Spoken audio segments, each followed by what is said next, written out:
As mentioned earlier in the module, there are 17 goals in the Sustainable Development Agenda. In nearly 10 of these 17 goals, the SDGs draw attention to the need to address resilience and sustainability in development.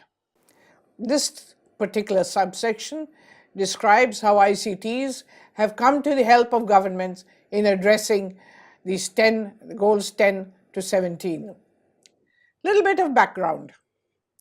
Between 2005 and 2015, there were 1,625 reported disaster events in the Asia-Pacific region. 500,000 people lost their lives, around 1.4 billion people were affected, and there was about $523 billion worth of economic damage. Southeast Asia is part of the earthquake-prone Pacific Ring of Fire and has been the most disaster-prone, while the sub-region with the greatest economic damage has been East and Northeast Asia. The number of people affected by disaster in the Pacific Island states may be smaller in absolute numbers, but it still represents a substantial part of their population.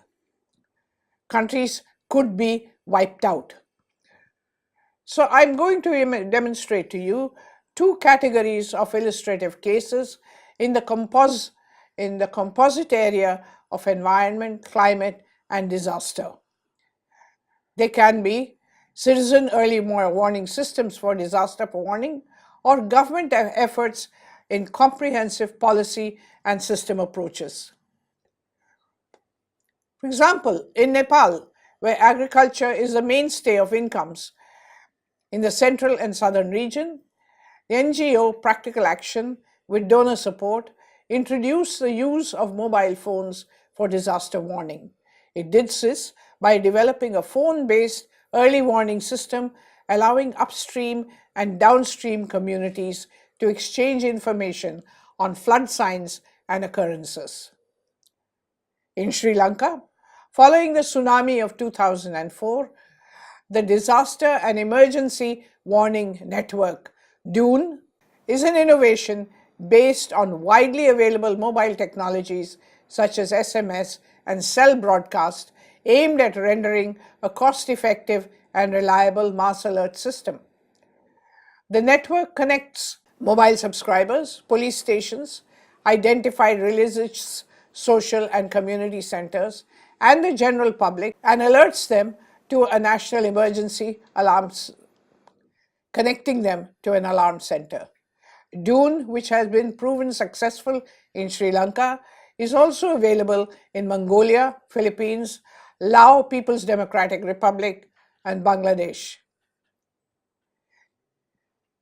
In the South Pacific, the Tikiviki GEOCMS project of the Pacific Islands Applied Geoscience Commission aims to reduce the vulnerability of the Pacific Island countries to the adverse effects of climate change through the development of an integrated planning and management system. In China, digital broadcasting is used for alarm and rescue. Use of digital broadcasting is based on its wide availability, cost, and other factors. Warnings are given through picture or text messages without the user having any control, that is, of switching off. This is combined with traditional tools such as loudspeakers located at strategic spots for greater effectiveness. In Mongolia, an earthquake disaster warning system comprising of a control tower, television radio station, siren tower, mobile control center, and a cell broadcast service is being implemented. So while you have many instances of using ICTs for creating alerts and early warning systems for citizens, information needs are also necessary for governments in order to address environmental changes and threats, disaster risk reduction, climate change. For governments, Such needs include development of national development plans, demographic and spatial patterns, socioeconomic conditions, details about land use patterns, vulnerability assessment, geographic information systems, data, among others. Data about telecommunications and telecom density, channels of communication that the public have access to, the reach and credibility of such channels are among the information needed. The average citizen also needs timely, location-specific, and useful information.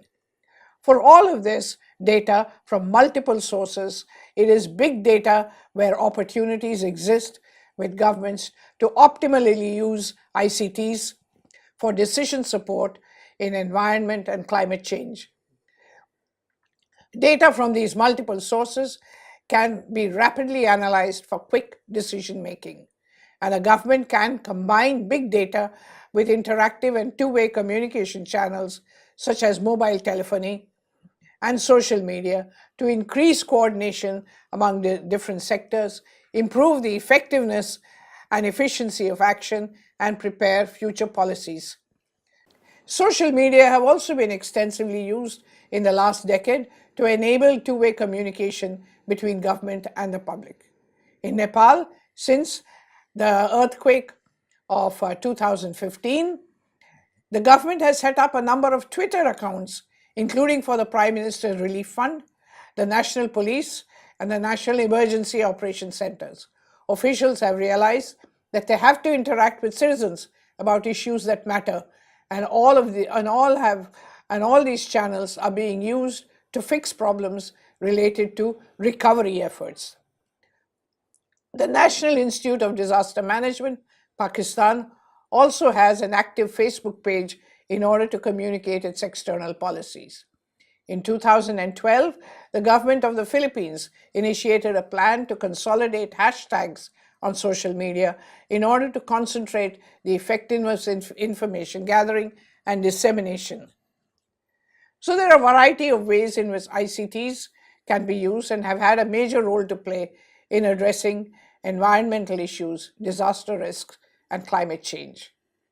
ICTs can enhance the monitoring and management of data and information, improve efficiency of systems, including early warning alerts.